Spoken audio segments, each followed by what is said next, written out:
what submitting the time entry does is it pushes it into the approval queue for the project manager. And so you can see here that I have now in my time entries for approval view, I now have a time entry here against the project for that amount of time, that 0.07 hours from that work order itself. And if I click into the approval, I can see any of the more details that might be necessary. So I can look into what task it was assigned to and really get any of the information that I need in order to to do the approval that would be necessary. So I'm going to go ahead and approve that as a project manager, and the system will queue that up for approval. But in a couple of minutes, that will then be moved onto the project, and we'll be able to see it how it is impacting the financials. I want to take a minute to talk about again, why this is so important is, we have our field staff here who are working within the context of a project, but they really don't have or need any visibility into the actual project tasks or the pieces that they're doing. All they really care about is the work orders that they're assigned to. So the things that they need to do. The project manager is the one who really needs to be able to manage the costs of the project and do all of the scheduling and the assigning of those different pieces. And so this is where all of this becomes really important for those mobile field staff who are working on different installations or different projects that they might have. I'm going to go back to my project here, see if it's come through yet. Not quite. It does take a couple of minutes for those approvals to fully process. So we're going to check on those. It's still processing here, but it'll come through in just a couple of minutes. So when an approval comes through, what project operations and field service does is it takes a look at how much the resource cost rate is. And so it's going to take a look at the time that is associated with that. And it's going to generate transactional data on the cost to be able to get that. And so we're going to see that come through here in just a couple of minutes as our actuals begin to come in against the project.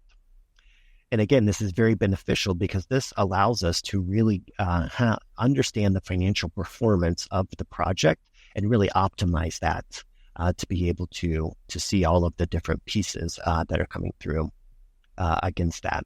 And it's not just time.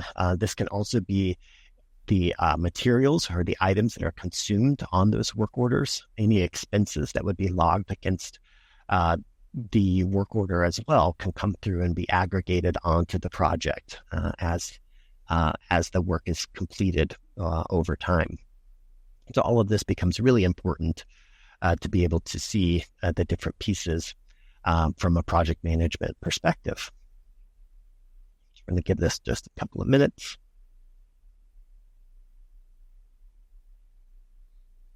To allow the process. We typically don't need these in real time other than when we're demoing it, but it'll come through.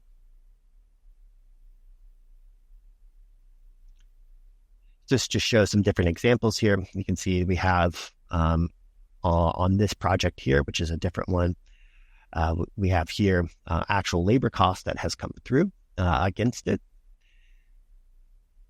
And I'm able to drill down into the actual labor cost that comes in against the project. And so when I look at my actuals table as a project manager, I can look at the costs associated with it, the unbilled sales, which is really WIP or accrued revenue, depending on what your financial setup is, and then any invoiced revenue, which would be the billed sales pieces of it. So if you have a time and materials billing scenario for a project, the project manager really has high visibility into all of the different financial components of a project and can drill into these and report on them directly from from this system to be able to see and really understand how their project is performing for all of the different pieces.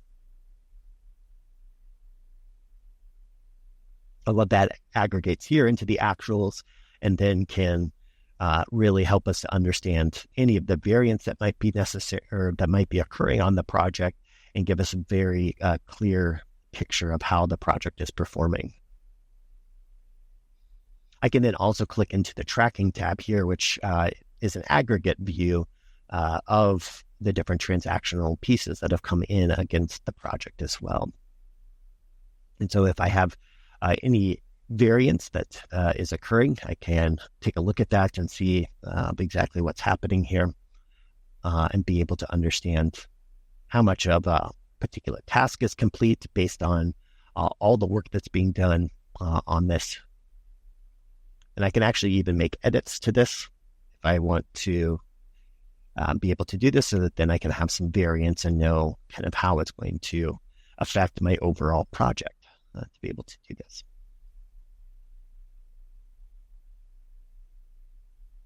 So again, I get some very helpful views into how my project is performing across all of this to be able to see all of the different pieces for my project.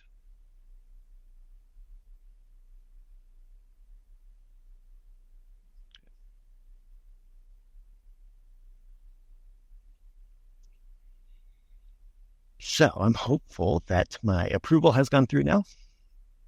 I did it earlier. See, there we go, and it has. Excellent. So I'm going to go back to my original asphalt testing project here. And you can see that now my actuals have updated here once this comes up. I have that 0.07 hours that the work order represented there. And the system has calculated the actual labor cost based on that. And again, if I click into the actuals section here of the project, I'm going to see that cost applied here.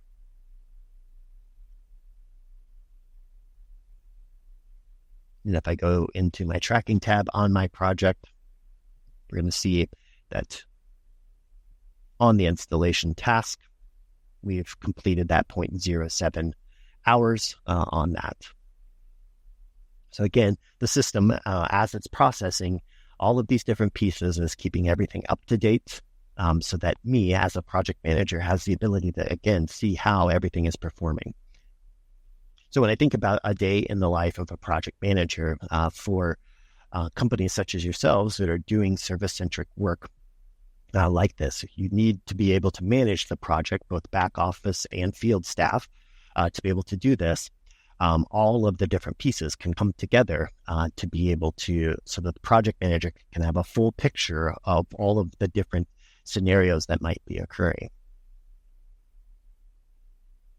One other thing I'll mention with this is that a project manager can also just enter time directly against the project itself, which is what these tasks are here. And so, or these time entries are here. And so time entries do not have to just come from the work order itself. The back office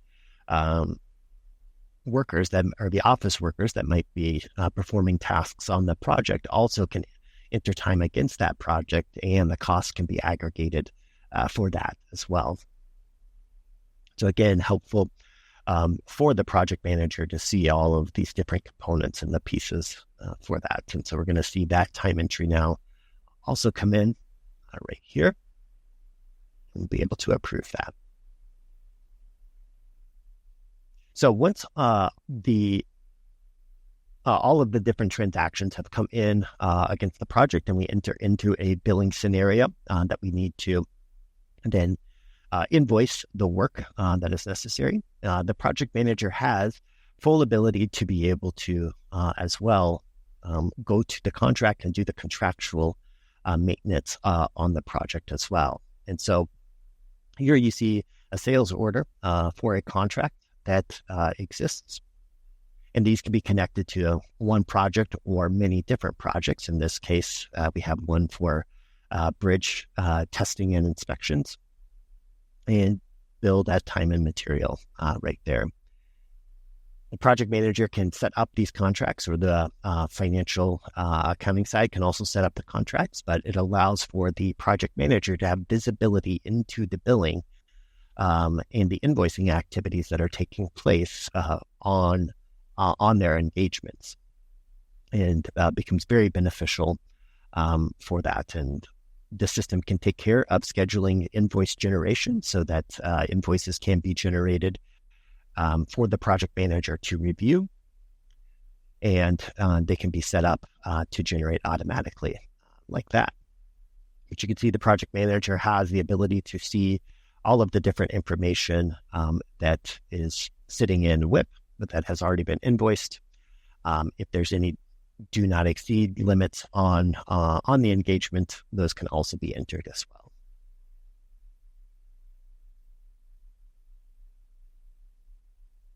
And we'll take a look at the actuals here.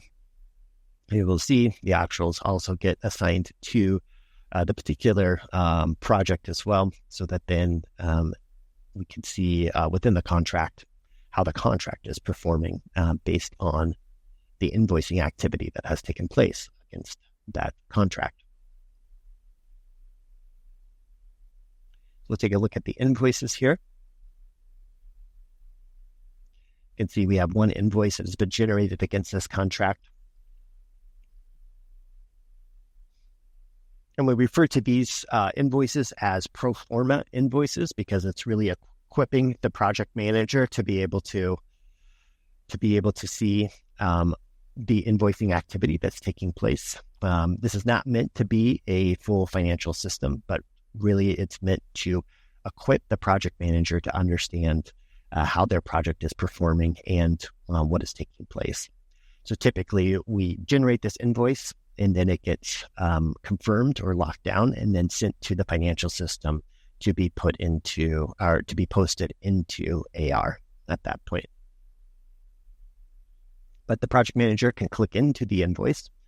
They can see the different transactions that are on their invoice. So they can see the time entries that are there, products that are being charged for, expenses that are being charged against the customer, and they can be classified into these different ones so that the proper invoicing activity takes place for the customer.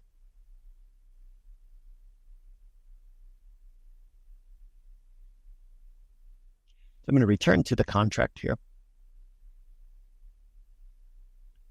So I want to make sure that we also understand the contract performance, because we can, at this point, once invoicing activity has taken place, we can generate contract performance metrics here to be able to understand overall how the contract is performing.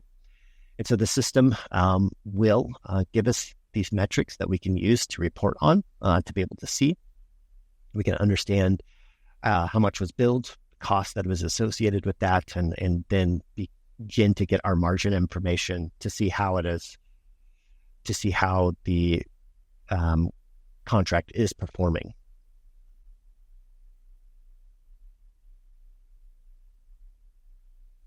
The contract can also aggregate any of our other pieces that might be associated with it in terms of funding sources that might be split between multiple different customers. If we need to do advances or different things, I'm not going to touch on that now, but there's a lot of flexibility in the contract setup here to be able to put this together.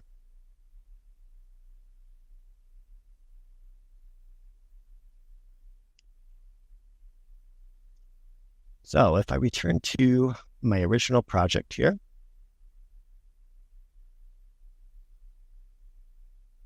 we're going to see we have that additional project time has come in as well.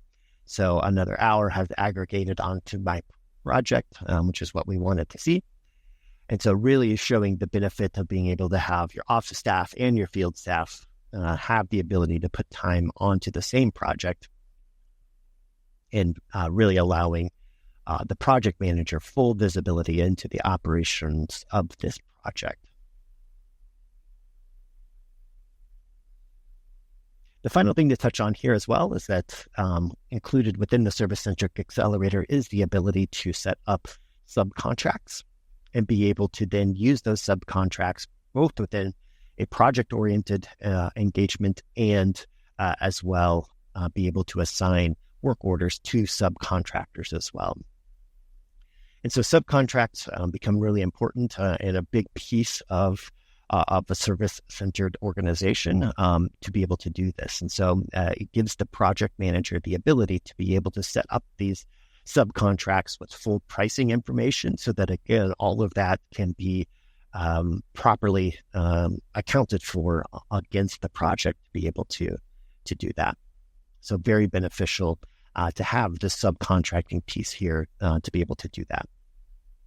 So we're going to set up a quick subcontract here to be able to do this, just to demonstrate how quickly this can be put onto this. So we might need to make sure I have a vendor.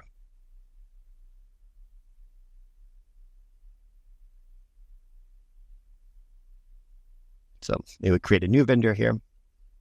So we'll just call this vendor A or vendor 1. We'll do that.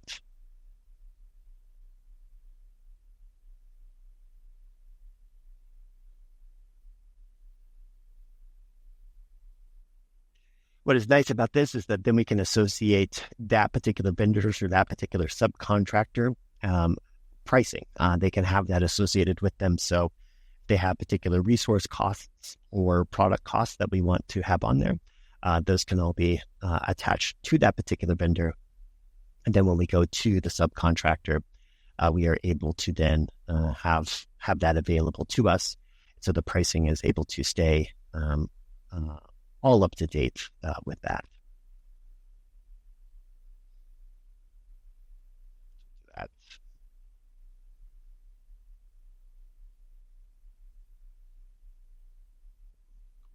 this in.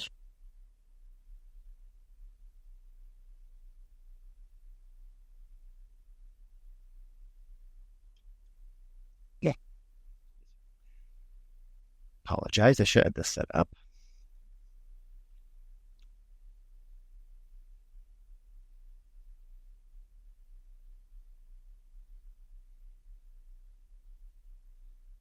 So all of this allows us to then put subcontractor resources into our schedule board as well. So if we have a subcontract set up with the resources, we can then have them available to us on the schedule board, and we can then the project manager can schedule the work for those subcontractors directly using the same methodology that we saw before to be able to do that. So again, fully equipping the project manager to be able to have full capabilities to manage the project all within one system. And that's the goal, so that they do not have to switch applications.